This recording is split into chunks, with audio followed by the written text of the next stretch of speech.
Combat sports aficionados and fans of violence. Welcome to the Fight Guys. I'm Erik Apple. I'm going to be your new host every week as we talk about all kinds of MMA and combat sports news, and we preview upcoming fights. We hope you're going to have a good time with us because I promise it's going to get exciting. We're going to have some really crazy, wild, and very informed guests, and probably some pretty big names as well. So with that, let's get to this week's news. So we got a lot of exciting stuff going on in the world of combat sports, as we pretty much always do. But this week, let's focus on a couple of things. In the world of boxing, I want you to know that Manny Pacquiao, the Pac-Man, everyone's favorite Filipino, is coming back to boxing next month. Why? I don't know. He doesn't need the money. He doesn't need the fame. I think he just can't handle not being able to get in the ring and punch someone in the face. So a lot of people are going to be very happy to see Pac-Man coming back. I believe he's 45, 46, 47. He's getting up there in age, but he's still ready to bang. Sticking in the world of boxing, let's talk about the massive upset this last weekend when Melendez shocked Caleb Plant, who we know from his fight with Canelo Alvarez a year or two ago. He shocked him with a split decision victory, even had a standing count, I think, once or twice as well. That is completely screwing up the upcoming matchup that they wanted for Caleb Plant, which was Jermell Charlo, who won his fight on the card. So who knows what's going to happen in that. Moving on, let's talk about some MMA. This last weekend, we had a UFC fight card in Vegas at the Apex Center, and Maycee Barber was fighting the champ, Blanchfield, and Maycee Barber missed weight. Then, literally minutes before she walked out, she dropped out of the fight. They said seconds before they walked to the cage for the main event. This is a big blow for the UFC. I'm sure they're furious. Not only did Maycee Barber miss weight, but she cut so much weight and water-wise that it really affected her body and she wasn't able to even fight whatsoever. So I would say it's a pretty good shot that Maycee Barber might be cut, or at the least, she's not going to get a title fight anytime soon, if ever again. So that's bad news for those girls. And I'm sure, Blanchfield must be pretty upset. She trained her butt off for months to get ready for this title fight, and then she didn't even get to fight, which is just so upsetting for her. I feel sorry for her and for the UFC. Maycee Barber really screwed them. Let's talk about the rest of that card. The co-main event was Gamrot, the guy from Poland. He's a big, strong wrestler and a big puncher. He won his fight. Also, Brahimas was able to pull out a guillotine win on the main card. Below that, Dustin Jacoby got a big KO. That's no surprise. And Vieira, the Brazilian, she got the decision win as well. I want to mention something kind of that threw me off. Just coming out in the news this week, Jon Jones. We all know he's had his ups and downs. Quite a rocky road in the sport of mixed martial arts. I'm not going to judge anybody, but man, he's had domestic violence, other assault charges, failed drug tests, DUI car accidents, holding out on the UFC for fights. He's had a long, storied history, and most of it's been relatively negative, at least outside of the cage. This week on his podcast with Josh Thomas, Big John McCarthy told a story about the fight that Jon Jones had with Daniel Cormier, the title fight. He said that before the fight happened in the locker room, Jon Jones called over Big John and said, "Hey, I want to know if this would be allowed in the fight." He pulled one of his training partners down, a jiu-jitsu black belt. I'm not sure who it was. They didn't name him. He got in his guard and proceeded to engage in some super inappropriate sexual act that threw everyone in the room for a loop. Nobody knew what to do. And Jon Jones asked John McCarthy if this would be legal in the fight. And it just didn't go down well, and everybody was super weirded out about it. That's a weird story to come out. I don't think Jon Jones is going to be punished for it in any official way by the Athletic Commission, but it's a super weird thing to come out and just another part of the negative saga of Jon Jones when he's not actually fighting in the cage. Now, speaking of UFC champions like Jon Jones, we're going to preview the UFC card coming up this weekend. In just a minute, I'm going to be here with former 145-pound champion Gilbert El Niño Melendez. So let's get into that. Well, here at the Fight Guys, we're going to get a chance to preview upcoming fight cards with some of the biggest and best in the business, and we are starting out right. I got my man Gilbert El Niño Melendez coming in the house for us. Hey, what's up, Apple? Thank you for having me today. We really appreciate you coming on. Now, for people, if I need to refresh your memory, Gilbert Melendez, the best 145 pounder in the world. He was a champion over to Japan. He was a longtime champion of Strikeforce, which at the time was one of the biggest, or a lot of people thought it was the best organization in the world. And he also made a massive impact here in the UFC, coming to us from the Bay Area. Now, Gilbert, I know you got a lot of good stuff going on. Before we talk about the fight card, what's happening with you and Scott Coker up there in the Bay? Yeah, thank you for the great introduction, Apple. I'm really proud of my accomplishments, so it's never boring going down memory lane. You know what? What I'm doing here in the Bay Area is really contributing to the MMA ecosystem.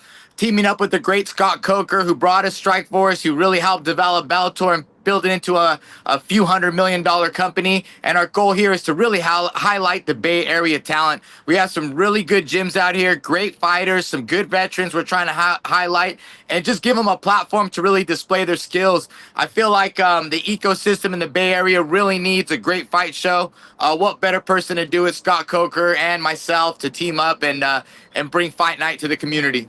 Yeah, bringing some young blood to the promotion game. And Scott Coker, I mean, there's literally nobody on earth that would be a better mentor. So that's awesome for you. And I know you're opening more and more gyms up there as well. Tell us about that. Heck yeah, man. Just trying to spread the gospel of MMA. I really feel like it's changed my life. It's really brought great communities together. We have a great brand, the Scrap Pack, really just trying to bring MMA to your everyday people. I think there's a lot of really good jiu-jitsu, Muay Thai gyms, but not MMA for the community. And we have 4 around the Bay Area right now, 3 in San Francisco, 1 in South San Francisco, teaching you Muay Thai, boxing, jiu-jitsu, wrestling, and MMA. Those are like my pillars that really got me to where I'm at in MMA. So just sharing it with the community and really enjoying it. Awesome, Gilbert. Well, as always, you got a lot of success going on. I know you're doing it for your beautiful wife, Carrie, and your daughter, Layla Kay. You're holding it down for those two. So let's jump into the card this weekend, UFC 316. We're only going to talk about the main card. We'll let the undercard be. The first fight on the main card is a 135-pound matchup between Mario Bautista and Patchy Mix. What are your first thoughts? Well, my first thoughts is, wow, we have Patchy Mix finally in the UFC. People think he could be the best 135-pounder in the world. His grappling is probably the best that we've seen in the 135-pound division. Someone who's really implementing submissions, that guillotine. I believe our boy Jake Shields might have showed it to him. Maybe not, but some really good grappling. They've been working together. I think he's one of the best that have been outside the UFC, and it's always fun to have somebody outside from PFL or Bellator come into the UFC and see them perform. So I'm really excited for this matchup. Bautista, man, he is a stud as well, believes in himself, well-rounded fighter, had that big win over Jose Aldo. Am I correct on that? And yeah, and and I think he has some momentum and just kind of has all the tools to be a great fighter. He can strike, he can wrestle, he can grapple. So I'm really excited for this matchup. Yeah, let's talk a little about Mario Bautista to begin with. 31 years old from MMA Lab in Arizona. He's got quite a few decisions, some submissions wins as well. He's beat Jose Aldo, Ricky Simon. He's got a 15-2 record, so he's very, very solid. He's a hard hitter, but man, going up against Patchy Mix, like you said, he's one of the few guys who's coming to the UFC for a debut that really could be one of the best, if not the best in the division. A lot of people think he's right up there. Yeah, no, absolutely. And I just want to tap on some of those wins by Bautista. Ricky Simon is no joke. Jose Aldo is no joke. So to be able to win on that big stage against these great fighters, an up-and-coming fighter, Simone, and then someone like Jose Aldo says a lot about Bautista. But yes, man, this is what makes MMA fun for the hardcore MMA fans who just don't watch the UFC, who watch, MMA, bare knuckle, karate combat, glory kickboxing. We get excited when you see someone who's a star from another organization cross over. But again, like we said, Patchy Mix with this amazing grappling for MMA. I'm excited to see him apply it against and test himself against someone like Bautista. Yeah, Patchy Mix is a -170 favorite for a reason. He's got tons of submissions. He's beaten Sergio Pettis, Magomed Magomedov, as well as Horiguchi. He's got some solid wins coming from other organizations. Mario Bautista +145. He's a slight underdog. And our boy coaching Patchy Mix, so that's where we got to lean because Jake Shields is coaching him. Yeah, absolutely. I'm more interested in what does it look like to get a submission for Patchy Mix? I want to see the line on that one right there. But yeah, Patchy Mix, probably rightfully so, that favorite for this matchup. And but again, this is this first walk into the UFC cage, and a lot of people, they talk about the UFC nerves, they talk about all this, and Bautista is not here, to let someone come in to his cage and steamroll him. So, this is an exciting one. I can't wait to see how it plays out. Yeah, it should be a pretty good fight. I'm excited for it. Let's move on to the next matchup. My own weight class, 170 pounds. Vincent Luque versus Kevin Holland. First thoughts. First thoughts, man, we're going to get a striking battle from two strikers who really don't want to do any grappling or wrestling. They're not scared to, but they shine on their feet. I believe Holland, a little more graceful out there, moves around well, has some solid, fast, powerful strikes. You got Vicente Luque, who has that Muay Thai stance and will walk you down, exchange in the pocket, and has some fantastic combinations. Man, this is going to be a banger. Even though Holland is finesse out there, he will get in exchanges and he'll throw some good strikes. Yeah, let's talk about Vincent Luque, 33 years old. His record is 23-10.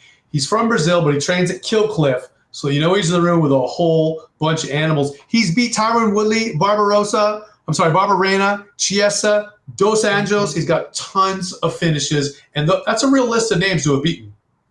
No, absolutely. A lot to be proud of, but also has been through a lot of wars, has had a lot of damage, and both these guys are not struggling, but there's a new batch of guys that are on the next level, and this fight's important for both of them. Who's going to stay relevant, who's going to keep climbing, or who's going to decline, because these guys have closely made it to that next level to go to the top or to challenge for the championship. But I feel like they've both digressed, so this is an important fight for both. Who's taking less damage, who's willing to endure more punishment, who has more in the gas tank, because they both had a long career already. Yeah, unfortunately, even though both these guys are really good, it's interesting. I think each of them are one or two losses away from being called a journeyman. Man, yeah, that's just the reality of our sport. That just becomes reality of our sport. And there's nothing wrong with being a top 10, top 5 in the world. Maybe I never made championship status, but man, I broke into the top 5 in the UFC, the top 10. There's so much to be proud of. So, not talking down on guys, just talking about the reality of how it goes. But to your point, yes, they can be hitting that phase in their career. So this fight's important. This fight's important for them to stay relevant, to keep their jobs, and so there's going to be some digging deep necessary, or some folding pretty quick. Yeah, Luque plus 220. He's the underdog. Kevin Holland minus 260. I'm kind of surprised he's that much of a favorite. Also, just so everyone knows, Kevin Holland's 32 years old. His record's 27-13. Comes from Texas, Fort Worth, and he trains at Travis Luter's gym. So that's where he gets a lot of his finishing skills. And he has beat Gunnar Nelson most recently, Ponzinibbio, Chiesa, Tim Means, and Jacare. So like you said, both these guys have been through some real wars and some real opponents. Yeah, man, that's a great list right there. You're kind of making me sway back and forth when I hear, Holland has had losses, but he takes them on 1 week notice, takes them on 2 week notice, and he's just staying busy. And maybe he has had some losses, but maybe his mileage isn't the same as Luque. In terms of, when I say mileage, I mean how many wars have you been in, and how many punches have you taken? And sometimes Holland loses, but it seems like it's like a quick tap out, or not like this damaging war on there. So just kind of giving a little respect on maybe he's getting his, maybe he's actually getting his momentum. Some guys are late starters and late bloomers in this sport. Yep. Now let's move on. Third fight on the main card is a 185-pound matchup. Someone we know well. Kelvin Gastelum is taking on Joe Pyfer. What comes to mind when I first mentioned that? Yeah, talk about bangers. Now, this is I think one of those guaranteed bangers. Both guys like to get it done with their hands. I like that the best. Kicks are always involved, but when two guys are hand friendly, and when you got someone like Kelvin Gastelum, who wants to push forward, has that Mexican style. Someone like Pyfer, who doesn't back down. I think we're going to see some great boxing exchanges, some great heavy hands thrown. Some guys get wobbled. Some guys who have durable chins that will weather the storm and come back, and some change of momentums. And this could be a guaranteed banger and an exciting fight. Yeah, for those who don't remember, Kelvin Gastelum comes from Arizona. Record's 19-9. He's only 33, which it seems like, wow.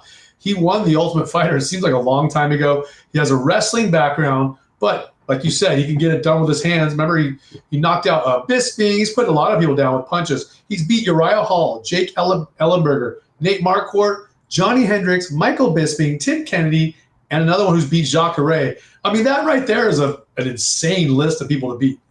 And you can't like miss his fight with Adesanya, which was an amazing fight of the year. And you know, it didn't go his way. Came down to that last round. Adesanya squeaked it out, but you know, you just know what kind of heart Calvin Gastelum brings to the octagon. And you know, you don't know what to expect from Calvin, right? Like that's one of those things that's hard. Like he could just be on. You're like, where did he come from? Or, you know, I don't know, man. He could, you know, just maybe be off a little bit. And that's what's tough about this sport. You really can't see into their training camps and how dialed in, how focused they are in. And, you know, like when you pick these fights, sometimes it's like if I knew Calvin was on a strict diet, training hard and working out and being his optimal self, it's hard to pick against that guy. But again, it's hard to sustain that high level training throughout your career, and he's accomplished so much. So and then Pfeiffer's on the rise with popularity, and this is a big jump for him, and he beats someone like Calvin. You know, he's definitely on the radar. Yeah, Kelvin Gastelum plus 290 underdog. Joe Pfeiffer minus 365, 28, 13-3. He's from Pennsylvania, from Marquez MMA.